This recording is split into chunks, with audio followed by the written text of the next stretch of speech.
And this started happening over and over again. And then I said to myself, okay, now we're in this world and this seems to be coming. And to me, I took that as Allah is trying to tell me something here. And if I don't take heed of it, He's going to keep giving me that message until I realize there's something you need to do about this. At that time, Gift of the Givers was still pretty much run in our house. It wasn't like where we had an office or we had staff. How we started, our house was a 2-bedroom house.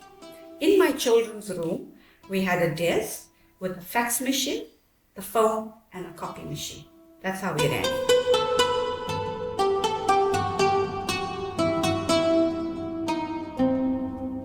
Today on the show, we shine a light on a silent hero behind a global humanitarian force.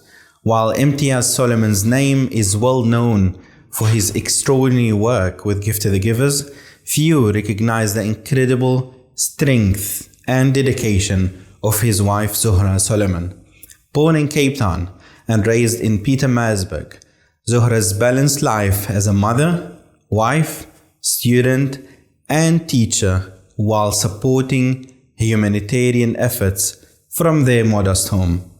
Her journey through adversity and commitment alongside her studies in psychology underscores a story of resilience and selfless service. And now, let's dive in. Dr. Zahra, thank you so much for coming. Would you prefer Zahra or Zohra? Zohra. Is it how? That's how it is. Although Okay. my name is Zahra, but they spelled it that way. So we say Zohra. Is it a Cape Townian thing or Pietermaritzburg thing? What The pronunciation. the Cape, they say Zohra here and we say Zora there. Okay. So you can say it how you want. Okay. And I'm not doctor. Okay. Not doctor. But you're getting there. Not PhD. I haven't done PhD. Thank you so much for coming to our show. I want to start with your upbringing. When I did my research, you were born in Cape Town, but then before we start shooting, you told me you only lived like a small, couple of years here. What memories do you have here, and is it still something that you miss, or Pietermaritzburg now it's like home?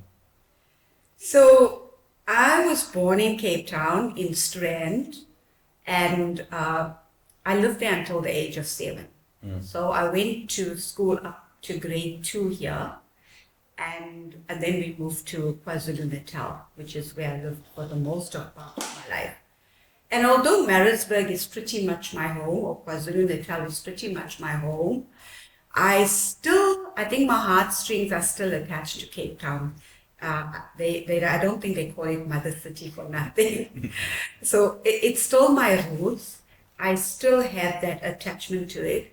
And I need to come to Cape Town at least once or twice a year, just to connect to Cape Town, to the mountain, and it's my place of birth. So I think it's that umbilical cord that connects us, and I need to come here every time just to re-strengthen that connection.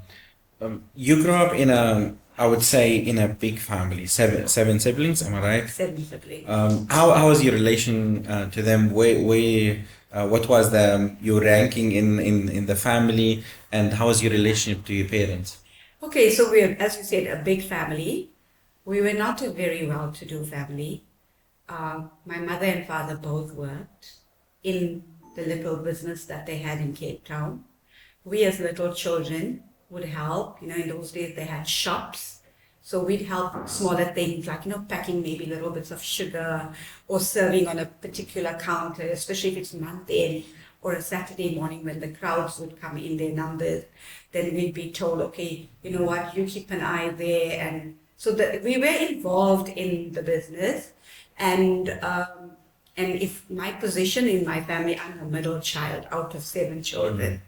So I would say for me that was a little bit confusing, sometimes in my favor, sometimes not so much in my favor, because I think my parents sometimes wanted me to behave like my bigger siblings, when I felt, no, I think that they're asking for a bit much. But then on the other hand, in relation to my 3 younger siblings, they sort of treated me like the older. So that made me feel a bit good. So, but by and large, we're a very close-knit family, very united, very loving family, very supportive family. My mother is late now. It's going to be 10 years in October. Allah grant her Jannah. My father is 92 years old, but they were our foundation. They taught us all our values. Hard work never killed anybody. Whatever you do it honestly, you speak the truth. You don't, if you want to earn your money, you only do it the honest way. So you will get there and you will get provided with what you need in your life. Allah has always looked after us. That's what my parents taught us. And so we know, we got that trust. And in terms of our siblings, we're very united, even up till this day. All of us have children and grandchildren, and we actually make a deliberate attempt of having get-togethers, family get-togethers, where we keep that contact alive. And so all our siblings, their children are our children. Our children are their children. And what was very important from our parents, and my mother's words right till the very end, you must live together in love and harmony. So for us to keep that legacy of hers alive, we try very hard, making sure that we're always together, special occasions like Eid and other occasions and birthdays, and sometimes we just plan to get together because we want to be together, and we know that that is what my mother had wanted, and that is what makes my father happy even till now. The whole family lives in KwaZulu-Natal? No, we're a bit spread. So there's 3 siblings living in Pietermaritzburg, 4 siblings, and the other 3, one is in KwaZulu-Natal, but she's 2 hours from where we live in Pietermaritzburg. The one is in Johannesburg, and the other one is in Northwest, which is a little bit far from Johannesburg. How did you decide to do a psychologist, if I'm not wrong? Where did it fit in How this? did I get to this part? Okay. Were you a teacher before? I was a preschool teacher. So let's start from the beginning. I was very passionate about teaching. I just loved teaching. And another reason why teaching resonated with me, I think because I was grown up in a family that was very close-knit and had good family values of unity, support, solidarity with each other. I had that same idea and values with me. So for me, my idea was that if I have my own family, and I'm very ambitious, so I also wanted my own career.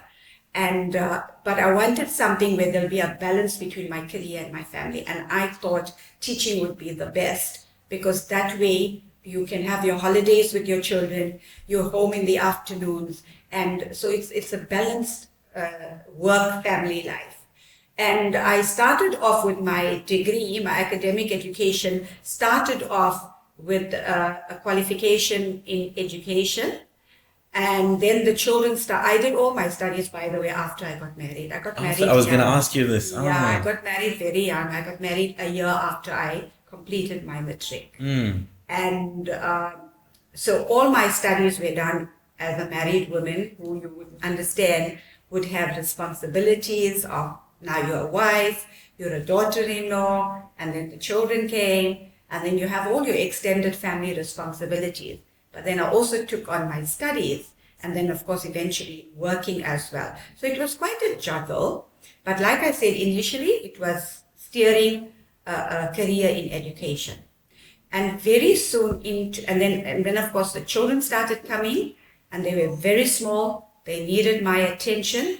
So I did a preschool early education qualification, and I taught for about 6 years. And then we got involved with relief work. So initially we started informally. Our first project was the Mozambique Relief Fund. Then we did the Bangladesh Relief Fund. Then we did the Iraq Relief Fund. And then when we did Bosnia, that's when we were officiated under the banner of Gift of the Givers. And initially Imtiaz and I thought this is just something part-time. He was a medical doctor running 3 practices. I was a fully fledged preschool teacher, and we thought this is like our part-time community service. And only Allah knew the plan, which we didn't know at the time. And so then when we started this relief work, especially Bosnia, I found it very difficult because it became a full-time project. There were lots of logistics. So you were a teacher, you were like a mom, yes, and humanitarian yes, yes. worker. And at that stage, I still didn't fully understand because it was projected. When the project was over, you returned to your normal life. But I think Bosnia was really what tested us and also made us realize this is not something you do on the side. Did you go as well? We went to Bosnia after 10 years after the war. But I had gone to Bangladesh and I had traveled to a few countries that we did along the way before getting to Bangladesh. How old were the kids when you started? The kids were very young, so I had some children along the way. By the way, I consider Gift of the Givers. Out of my 5 children, I call Gift of the Givers my 5th child. Because at that point I had 4 children, and then it was Gift of the Givers, and then I have what we call here in South Africa, Alat Lamaki. What? Alat Lamaki. Okay. She was a child that came after 9 years after the previous one. So I say Gift of the Givers is my 5th child, and my last child is my 6th child. So anyway, what happened was that in the time that we were doing all these relief projects, so people started realizing, hey, you know what, if we want to go leave our donations anyway, we'll go leave it with Dr. Imtiaz Sooliman, because he seems to be able to get into areas where it's difficult, but he really gets to the people. That's where we want to spend our money. So they would come as a family, come and leave the money with us. While the husband is talking with Imtiaz, the wife and her children, I would entertain them, make them tea, and we talk and stuff. But then in our conversation, sometimes things would come up. So they would discuss issues that they were having challenges with. These could have been either personal relationships in their marriage, or so the wife would discuss these. Would then talk to me. And then, or they would say that they're having a problem with the child. It's either a learning difficulty or a behavior problem, or any other kind of a problem. Maybe they depressed or anxious person, or like I said, having problems in the marriage. So the house became like a consulting clinic. Yes, but at that time I must remember, I'm pursuing my career in education. I don't have the skills needed to be able to support people. And this started happening over and over again. And then I said to myself, okay, now we're in this work and this seems to be coming. And to me, I took that as Allah is trying to tell me something here. And if I don't take heed of it, He's going to keep giving me that message until I realize there's something you need to do about this. At that time, Gift of the Givers was still pretty much run in our house. It wasn't like where we had an office or we had staff. How we started, our house was a 2-bedroom house. In my children's room, we had a desk with a fax machine, the phone, and a copy machine. That's how we ran it. And because it was run in my home, I wasn't very comfortable with having like a receptionist or a secretary. So I decided I would do the work myself. Obviously, this work was not something one person could do. So my father, who has he is a spice manufacturer, him and my brother and my sister and Mr. and all of them, they all kind of family business. They also helped with this faxing. In those days, there were no emails. Everything was done through phone and fax. So faxing was a big thing, and they involved their staff, and I would do it at home as well. And then we'd also do all the admin stuff. So for instance, when goods would go to Bosnia, so after Imtiaz went the first and the second time, the request was for him to put up a field hospital. And when that field hospital was already it was set to sail, but there were medicines on the ship that needed clearance. Otherwise, the other country wouldn't receive the medicine. And these were things we didn't know everything about it. We were learning as we were going on. You must know Imtiaz is, I think, 28 and I'm 25. Oh, We young. very young. Yeah, what do we know about this work? But we were learning along the way. So then while he'd be away in the areas, in those parts of the world, then I would be doing all this kind of stuff. So contacting the Medicines Control Council or the Reserve Bank, because you're taking money out of the country, you've got to get clearance for all of those things. So that is what I would be doing from the background, contacting the bank and sorting out the admin and the paperwork and stuff like that. But then, like I said, this idea of how did my path get steered into the field of psychology? It was these people who kept asking for certain kind of information, certain kind of support and guidance. And I said, you know what? I cannot help people if I'm not trained in that field. So that's how I then changed. And because I was studying with UNISA is the University of South Africa. It's a long distance education university. You study at home and they just send you your content. So I then changed my direction of study and I did some psychology and social work courses, but it was very slow because now this was the 90s, late 80s, early 90s.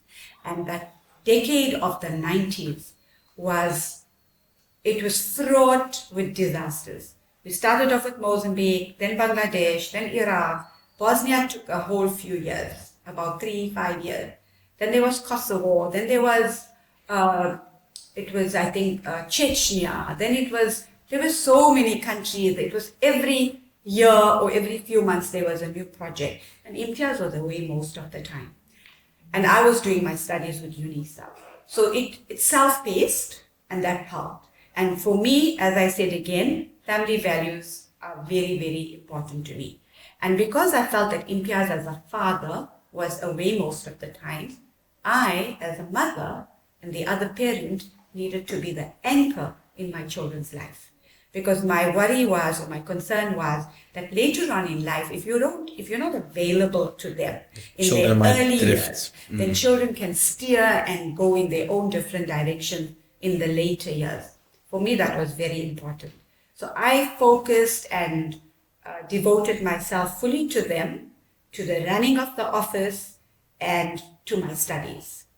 And I supported Imtiaz all the way. You're making it sound like very easy with like very... No, it was a juggle. It was quite a juggle. And I must say not easy because it's very emotional, knowing that he was going to war-torn countries.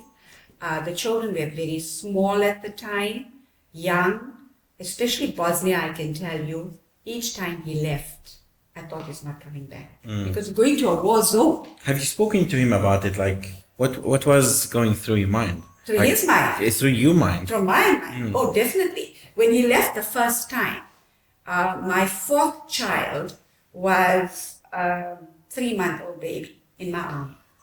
And we went to the airport to leave him. And just before he left, I said to him, please look after yourself. And I know Imtiaz is not a person who can just sit back and just go there and to give the money and then write on that. He has to be involved. And he told me I'm going to the front lines. So I was very worried. I said, finished, David, he's gone. He's not coming back. And I just said to him, promise me you won't go to the front line. No, I'm not so stupid. I won't do a stupid thing. That's what he said to me. But I knew I couldn't believe that, right? Anyway, he went. And he did many missions like that, where he would go right into the heart of the danger. But he always came back. And every time he came back, I said, Allah, you've given him a new lease on life. I always kept thinking I'm going to be a single parent. And I'm going to be with these children, growing these children up myself. But every time he came back. And that reinforced my faith, my trust in Allah. That life and death only happens at an appointed time. And when Imtiaz would come home and he would tell us the stories that he experienced there. So like one story he told us, we were at the hospital. We went to see all the patients in that hospital. And from there, they needed to drive another half an hour to get to another point. He says that they left that point, and 20 minutes later, there was an explosion there. There was a bombing there. Now, had they been there 20 minutes before, they would have been involved in that explosion, and there could have been possible fatalities for them. But they left it. They were gone, and they were gone to the next spot. There were other situations where he's told us of many close calls with death. And he said, what have I told you? Life and death is only in Allah's hands. It will only happen at the time that Allah decides. I could be right in the heart of a war zone, and I won't die. But I can come here home, and I could leave the driveway, and I could meet with an accident outside. Or I could have a heart attack. So it doesn't mean because I'm going out there, I'm definitely going to die. So initially it wasn't easy. Being a young wife of 25 with 4 children, it was a very difficult thing for me to grapple with. And I had to be strong for my children because I couldn't show my emotions in front of them. In front of them, I had to be strong. And I had to keep telling them that Daddy is fine. And at that time, we didn't have all these DSTV channels. So we didn't have access to a lot of the major channels around the world. So, but we had our SABC. And at that time, whenever Gift of the Givers went out, they took journalists. SABC is the local South African broadcasting station. And there was like CNN, BBC, and Fox TV, I think. But you know how it is. The information that comes through is not always 100% true. So one of the things that Imtiaz felt was take our own journalists with. So they see the story for themselves and they report what they see. So there was one stage when he was in Bosnia and he had gone missing for 7 days. We didn't hear from him. No cell phones at the time. So, but Imtiaz, our habit was, wherever he'd go in the day, at night, we both must talk to each other. And he'll tell me about his day, and I'll tell him about what happened here and with the children. But for 7 days, we didn't hear from him. And I was convinced something had happened to him. The only way I could get in touch with him was with our South African news reporter. He was, or rather a documentary presenter, Johan Allers. And he was in Amsterdam. And I contacted the SABC. I said, I need the number for Johan Allers. And I contacted him. And I said, listen, Imtiaz is nowhere to be found. You are the closest to in Amsterdam, which is probably 2 hours or so by plane to Bosnia. And I said, you need to find me. And you need to tell me how it is. And when you tell me, when you see him and you find him, I want you to tell me, how are you seeing him physically? Has he got all his limbs intact? Is he walking with a crutch? Is he in a plaster? How is he? Is he fine? And then Johan Allers contacted me and he said, watch the news tonight. And my kids sensed, because we didn't hear from him, and they sensed something was wrong. And that night, and my one child, the third child at that time, every time the news would go on, because we were a lot with my parents, when Imtiaz used to go away and the children were still very young, my family, my parents who were in Maritzburg, they were my strongest support. And so I would go there often. They would come to my house and they were just there to support me in every which way I needed. And whenever the news would go on, my father watches the news every time. 8 o'clock, the news is on. He's got to watch it. So my children got to hear the signature tone when the news is about to start. Yes. So my daughter, the third one, said, the news is going on. The news is going on. Everybody come to the lounge. We're going to see Daddy on TV tonight. And I must say, I sat there with a heavy heart. my brother and my mother came home. They knew that there's something. Yeah, and they knew that whatever we're going to see on the screen, they don't know what we're going to see. So for support, they came to home to watch the news with us. So we put the news on, and I had these small little chairs. My children were small, so I had 2 little armchairs for them. And so everybody was sitting there, my helper, my 4 children, my brother, my mother, and I sat down in the small chair, and this, my daughter, the third one, is sitting also next to me. And then she looks at me in my eyes and she says, Mommy, you can cry if you want, it's okay. So she sensed something deeper. She was only about 3 or 4 at the time. But at that time, it made me realize that maybe I'm trying to hide my feelings, but children are very perceptive. She's picked it up. Anyway, we're all sitting glued to the screen. Johan is interviewing Imtiaz in some open field land, and I can see him standing on some rocks, but he's looking fine. And then we knew he was fine. Yeah, so the emotions and the thoughts and what goes on in your mind is a lot. But over the years, as I've said, every experience just reinforced my faith and my trust in Allah that things will only happen when they're meant to happen. And so you can carry on with this work. You can't stop it. Zohra, before we go further, I just want to go back a little bit on 2 things. Firstly, the story, as they say, the love story. How did you meet Dr. Imtiaz?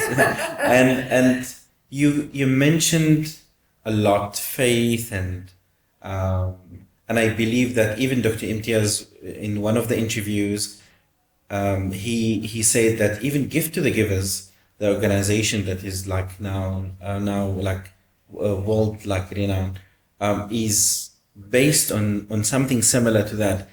So I just wanna know where does faith comes here? How did Gift to the Givers comes into that? But firstly, the story with Dr. Imtiaz. How did we meet? Okay, so I was still in high school. I think I was in grade 11. And Imtiaz was in 4th year of his medical degree. But he was, as he's involved now, he was involved he couldn't just be a medical student like all normal students. So he was involved with the Muslim Students Association, the MSA. But their focus was high school.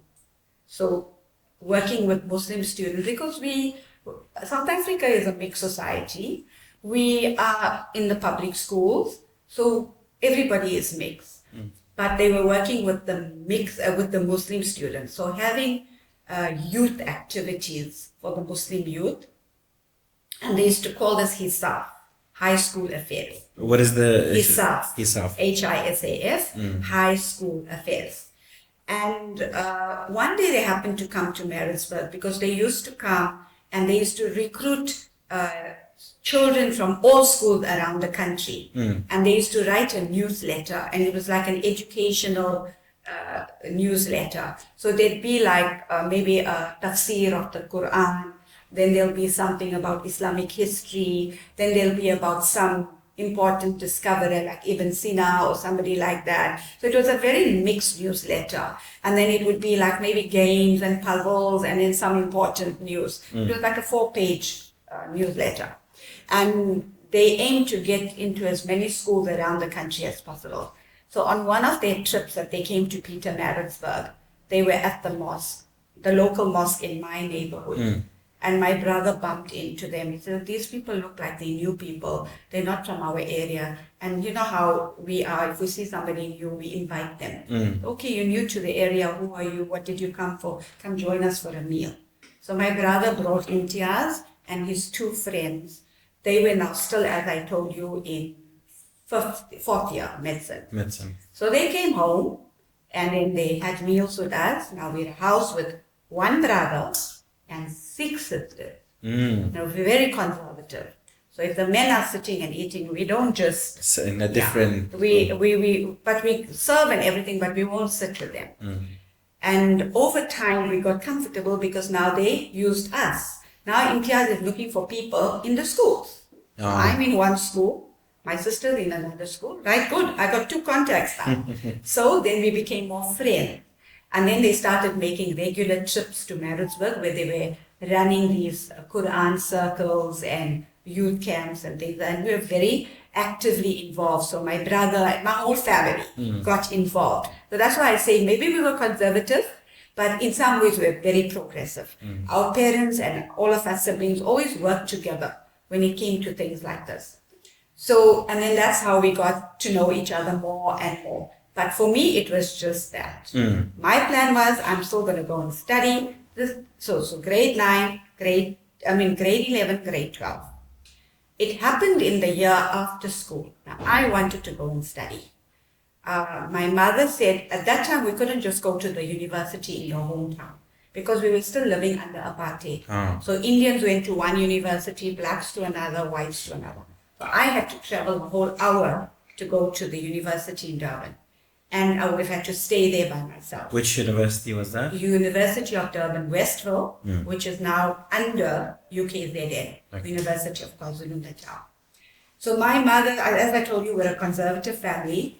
They were not very happy for me to leave home and go and stay on my own. I had another sister who was a year younger, and they said, let her finish her matric, then there'll be two of you. Then we'll be at more peace of mind, and you can stay together and you both can study. By that time, Imtiaz was now in 5th year. And our study circles carried on. And one day, and then we also participated in a speech contest. The Arabic Study Circle, one of the organizations here, used to have speech contest. In Arabic? In English. But you choose a topic of the Islamic history or something like that. And so Imtiaz participated, I participated, and some of the children in our youth group. And I won my what would you say, section. He won his section. And then, so I don't know, there was something that we were seeing. I didn't see it in him, but he was seeing something. And then I asked him, we were talking about prayer, how to increase your focus and concentration when you pray. Because for us, the understanding is when we pray, we are talking to Allah. We're making that connection. And because we don't speak Arabic, it's very difficult for us. We can read Arabic fluently for you, but we do not understand the understanding. So definitely for us, concentration would become a challenge. So there was this book that he spoke about, how to increase your focus and concentration in prayer. So I asked him, I would like you to, can I borrow that book? And on your next visit, when you come again for our next study circle, would you bring it? So he gave it to me. And then I didn't look at it immediately. Everything was over. They had gone back to Durban. And now I was preparing for my next day. And I was sorting all my stuff out. And I opened the book. When I opened the book, I see a yellow envelope. Right? Oh, it starts from there. And then this yellow envelope, I open it up. And my sister's on the bed. My sister and I shared one room. She's watching me. I didn't even know she was watching me. And I see this yellow envelope, and then I open it, and then I start to read it. And then my face is getting red. And then she says, why are you so red? Why are you blushing? What's happening? Come and tell me. And she grabbed the letter out of me, and she went and told all my siblings, look at there, Imtiaz wrote a letter, and this is what he's saying. And I was very embarrassed in the house. But anyway, the story was where he said to me, we've been working together, and I have found that you have some qualities that I am attracted to. You have some, you're vibrant, you're boisterous, you're very focused, and you're ambitious. And those are the qualities that I admire in you. And I would like, if you agree, you said it in a very respectable way, if you agree, I would like to propose to you in marriage. And I was like, shocked. I'm just a year out of matric. I'm not getting married. This was not my plans. I've got plans to go to university and study. And marriage is going to only come after that. Anyway. A secret romantic side of Dr. Imtiaz. Yeah. Oh, you don't see that. But at that time, he was very, very expressive, I must tell you. On each visit, he would come with gifts, and you could see, the detail that he'd take around that and all of that. So the Dr. Imtiaz that we know now is very different then, right? And anyway, so then they proposed and we agreed, but my mother and my mother-in-law had made an agreement that my mother said, I promised my daughter that she can go to study. And my mother-in-law was a very progressive person. She was a woman in her time, very advanced, also very ambitious, highly respected, and one of the women who also made very great advances in the field of what could I say? So she studied, and she was almost going to qualify. She had one more module for her degree in that year, in 1985. And so she had no issue with me studying, right? She understood what my mother was saying. No problem, I've been studying part-time, so I can do the same. So we agreed. After we got proposed in May, they proposed in March. We had like a small engagement in May. A month or two later, she says to me, my son has never asked me for anything more than wanting to get married. So now come, let's have the wedding. And you did say that your daughter is coming to Durban to study. So then she'll be living in Durban. It will just make it easier. And on that basis, we agreed. And then I got married at the end of the beginning of the following year. This was now Imtiaz's 6th year. It's the final year of medicine. And Allah had His own ways. I went to university as she promised. I studied for 7 weeks, and then she got diagnosed with cancer.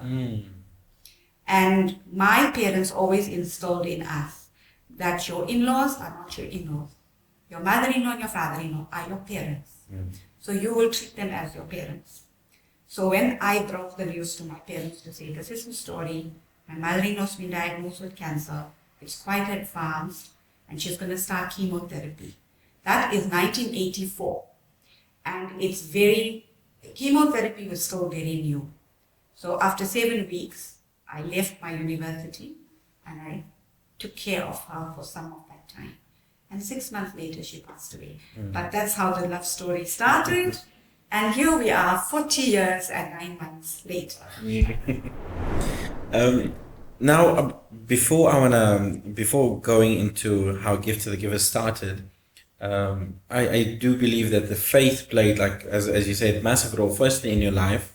Secondly, even with Dr. Imtiaz, sometimes when first I heard the story, I was like, it sounded like one of those, the stories that you only hear about it in books and stuff. Yeah. He went to Turkey and the Sheikh said so. So can you tell us about this? And when how did he tell you about it?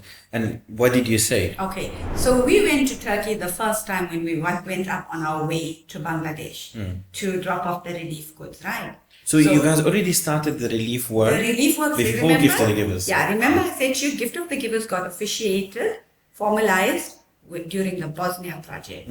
All the other stuff was a little bit before. But in the name of that country, the relief fund was named according to the name of the country.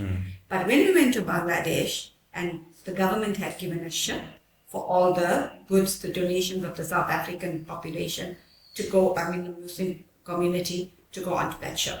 And with that, the government asked us, would you please stop in Turkey and deliver 4 trucks for us? They had some arrangements. They said, look, you are going up, the ship is going up. Would you mind doing this for us? And I said, I can't say no. Yeah. They gave us a whole ship.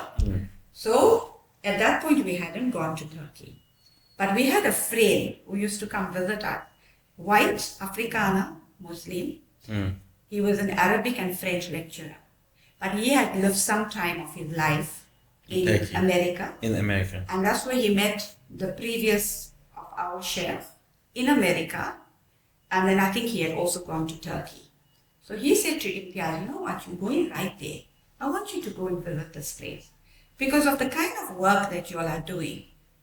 This is what my chef has taught us about looking after human beings, about embracing all human beings. They don't see color, they don't see culture, they don't see race, religion. And I think you will fit into that group. I want you to go and see my Sheikh. So Dr. Imtiaz was conservative, but he wasn't following like a certain... No, he wasn't following the path of Sufism or mysticism, if I could call it that. Our both families were very strong in South Africa in following the Sufi groups over here, but it wasn't as serious as this now.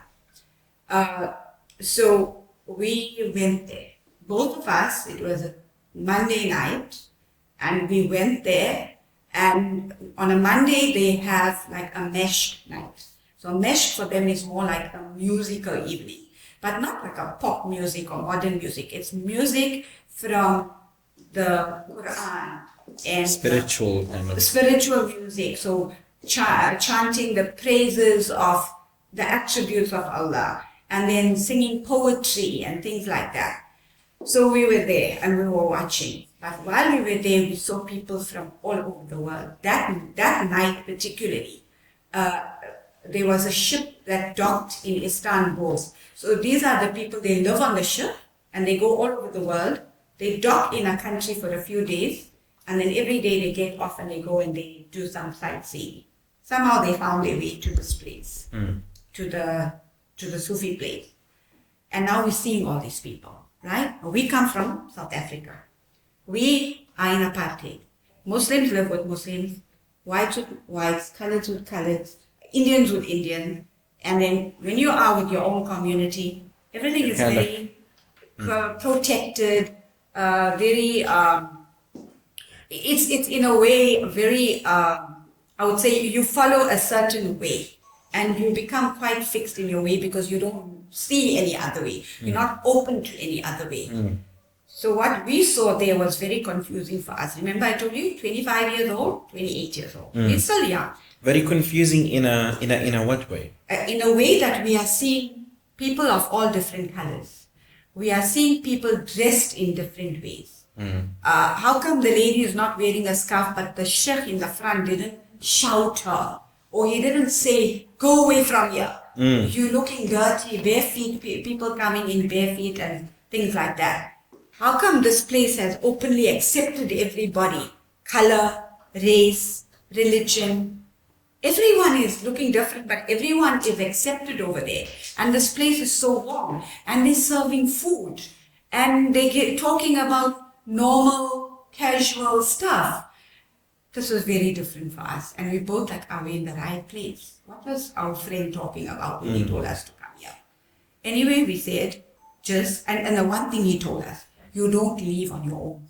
You ask permission from the sheikh, can I go? Ijaza.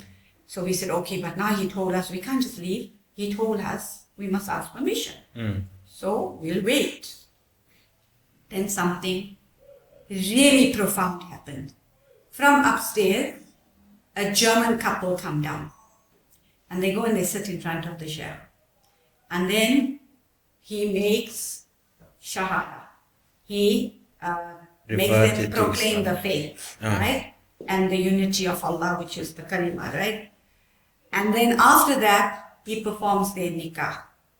And after that, he tells everybody in the room now, embrace them and give them gifts. So, and then of course they served around in Turkey, the sweet dish is baklava. And you know, there's small cups of tea. So then everybody was served cups of tea and dates and baklava. It was like a celebration. And then he said to everybody, now hand out gifts, whatever gifts you want to give to the couple. So this couple had come from Germany and they were touring like those other people on the shelf. They came to this place. They were taken aback by what they saw. They had come there the previous week and people gather in this place on a Monday, a Thursday and a Saturday. So they had come the previous Thursday or something. What they saw there just softened their heart and warmed their heart. And then they decided they want to become Muslim. So they came over there. When they were gone upstairs, they were being prepared. They went there, they went to have their bath and whatever. They came down, and that's when the sheikh made them first Muslim. Then he made nikah of them, although they were married, but now he made the Muslim nikah. And then he the congregation now, everybody must embrace them. Everybody hugged them and embraced them and gave them money and things like that. That, for me and Imtiaz, it just changed our life. Our hair was standing on end. You could feel that cold shiver run down your spine. If we think that there's something not right about this place, then how can a German couple from Europe come to a Muslim place of gathering, of religion, and be so moved and inspired that they decided to become Muslim? Something has to be right over here. We came back the Thursday evening. We witnessed another 2 conversions. And then when we looked at we saw the sheikh, we fell in love with the way he was. He was a warm, loving person, such a soft, gentle demeanor, got along with everybody. Not the way we understand in South Africa, the shuyukh are very strict. Women don't even talk to them. You are so scared to say whatever you want to say. With this, there's such respect, such wisdom as he talks to you. He has such a beautiful way of explaining things to you. We say, you know what, this is the kind of Islam that resonates with us. But a little bit before that, we went for Hajj in 1992. And so we saw this happen there. But then we went, this was 1990. So 2 years after. Sorry, 1991. A year later, Imtiaz and I went for Hajj. We're very young. I'm 28. He's 30. My parents went for Hajj when they were in their 40s. People save a lifetime to go for Hajj, and when they go in their old age. How can we be so young, 28 and 30 years, and we're going for Hajj? And Imtiaz by that time was in 3 practices, so alhamdulillah, he was doing well. We were in the process of putting up our house. And we had a baby. I had just had my 4th baby. I had her. He comes to me in hospital. Now we're going to get discharged that day. Baby is 1 day old. He says to me, we're going for Hajj. And are you mad? We've got a small baby. What are we going to do? We'll take her with. I said, no, you can't take a baby with. You know, she's tiny. She's small. It's a big crowd. How will we look after her? Hajj is important. You're supposed to be doing your rituals and your ibadah and concentrate. How am I going to be able to do that with a small baby? He said, no, don't worry, we'll do it. And anyway, we did go after a month. As much as I thought we won't do it. With a baby?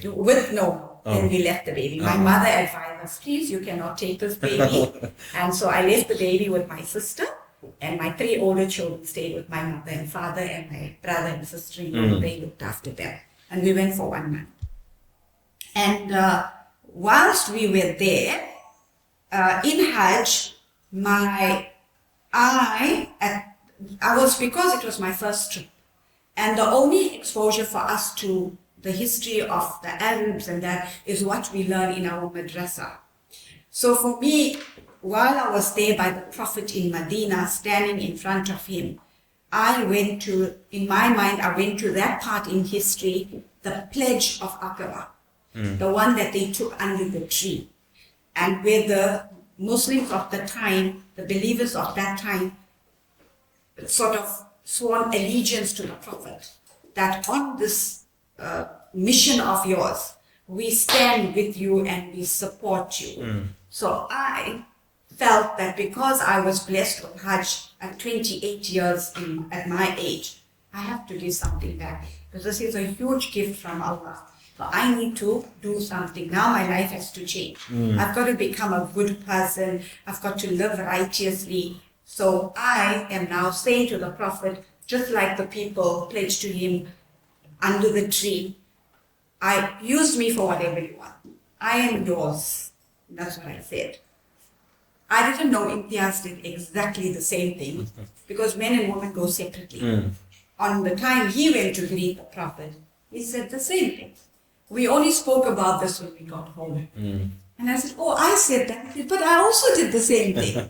But the gift of the givers came like 9 or 10 months later, the officiation of it. So you guys decided on it and then you spoke to the sheikh? No. So like I'm saying, so this is what I sort of gave a pledge to the Prophet Muhammad sallallahu alaihi wasallam, and Imtiaz did that. came home, living our normal life. But in a month later, while we were there, we were hearing stories about Bosnia. There's a war in Bosnia. But at that time, there were no English newspapers in Saudi. We didn't know what it was happening. But we came home, and then we knew there's a war in Bosnia. A month or two later, Imtiaz goes in, him and my brother, they go in to see what's going on. And that's when they found out about everything and what they need, came back, sent some goods off. But each time Imtiaz went, because of that initial visit in Turkey, through our friend, he goes there. He kept going because it's en route. Stopped there. Then one day the chef says to him, I wasn't with him on that trip. He was alone. And the chef tells him, he was in the room, and he said to him, come here. And there was a connection between their eyes. And he said, you will form an organization. You will call it Waqful Waqifin. You will serve all human beings, irrespective of race, religion, color, geographical boundaries. And you probably read that and heard it previously. And you will call it Waqful Waqifin, and this is now your calling. This is now your job for life. They said, but I'm a doctor. I've got 3 practices. How am I going to start this organization? I said, no, I'm telling you this. You're going to do it? Okay, how am I going to do it? Where do I start? When you have an organization, you have people, you have a constitution, you have all it. He said, you will know what to do. And like Imtiaz will tell you, from that day, he knew exactly what needs to be done, when it needed to be done. If there was something that he didn't know, the right people would come in front of him, and that has happened not only in his experience, in my experience, and other people in the organization will probably tell you similar experiences. You need something, that person who knows about that will come and tell you about that at that time. You know, so either you get a call or something will happen, but Allah put all the information and the right people in front of you. And that is how it came. But in South Africa, why we call it the gift of the givers? It's not the literal translation, but it's the closest translation to Waqful Waqifin, is gift of the givers. Why? Because that was now the 90s. You must know South Africa was transitioning from apartheid to a democratic state. And people were still, we were all very suspicious of each other because we lived in our pockets. No one trusts each other. We have to learn about each other. So we decided we are not going to call it Waqful Waqifin. The moment you're going to say Waqful Waqifin, people are going to think Muslim, terrorists, fundamentalists. Because remember the Gulf War. It was around the time of the Gulf War. So at that time, the Muslims were very marginalized against the rest of the world. And they treated Muslims as fundamentalists, terrorists, all of that. So we said in South Africa, especially with democracy, people need to see the true Islam, the true essence of Islam. And Islam means peace. Salam means peace. This is what we want to portray. We don't want them to see Islam as that. Those people who are fundamentalists and terrorists, that is not the real Islam. And that is why we call it gift of the givers.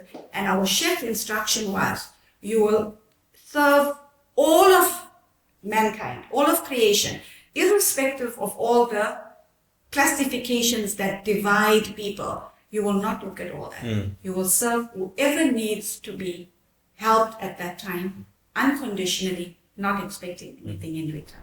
I'm really enjoying this conversation, but we in a way we're running out of time. But in just two things, if you can tell us about. Firstly, where does Palestine fit in? You guys have a massive amount of work in all of Palestine, from West Bank to Jerusalem to even Gaza now, and also you have the Middle East office that also concentrate in different places, but also Palestine is a major thing. And Dr. Imtiaz has been very outspoken now with what's happening in Gaza. And from that, where do you see, if we can end with this, where do you see the legacy of Zohra and Gift to the Givers now onward? So I think the legacy will be that, I'll start with that before I answer the Palestine thing. The legacy is that this work has to carry on. It can't stop now. It was passed on by a man with such great wisdom. He knew he had never come to South Africa, but yet he had asked for this to be done on South African soil and on the rest of the world. So that is something that we can't stop. When Imtiaz dies tomorrow, that work cannot stop. And as Imtiaz has mentioned many a times, that Gift of the Givers is not his organization. It is an organization that was, in a way, entrusted to us, but to do this work, serving creation. So what we have done is we've expanded. And the work that is done, although generally the media and the people see it as Imtiaz Sooliman, they think it's one person doing all of that work. So it's not a one-man show. It's not a one-man show. And it's not humanly possible for one man to be everywhere. So in the past when we started, it was one project at a time, one country at a time. But the need of this kind of work is so great and huge and large that now we don't do one project at a time. We work in many parts of the world at the same time, and our local projects are ongoing on a daily basis. So we've expanded, we diversified, we found people in different parts of the world. So we got involved with Palestine, we got involved with Syria, Yemen, Somalia, Zimbabwe, Malawi, our local offices here, and then in Gaza, we set up our office. We were there in 2009, 2012 to 2021.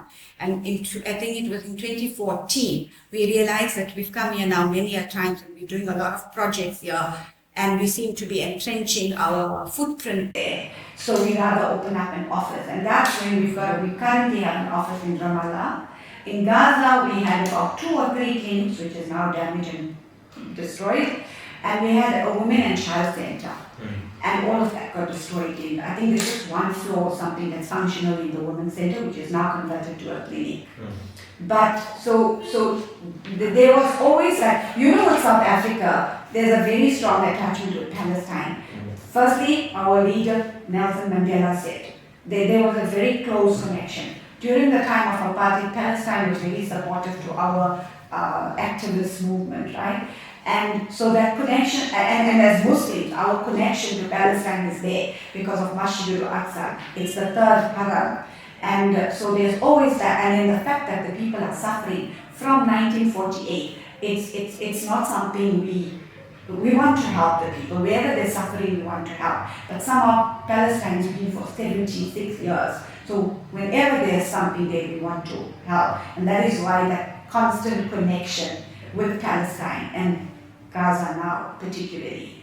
So we found people who are doing the work, and we're constantly looking for new people to come on, and we like them to work with the existing people, so they get shown the way, they get mentored, and you're basically passing on the baton. So the legacy of Gift of the Givers will live on. It's not a one-person thing that tomorrow if a person dies, everything is shut down. It must continue. So there'll always be people who think in the same way and who share the same passion to work with this and have the compassion for people, who will always come along, and it will continue. Zohra, thank you so much. I really appreciate it. When I was doing the research, it always says the silent hero behind Gift to the Givers. But it's not. This is the outspoken hero of behind Gift to the Givers. I'm really grateful. It was like a pleasant chat, and hopefully next time we see Dr. Imtiaz, we'll have more depth conversation. Thank you so much for coming to the show. Thank you. My honor and my pleasure. Thank you so much.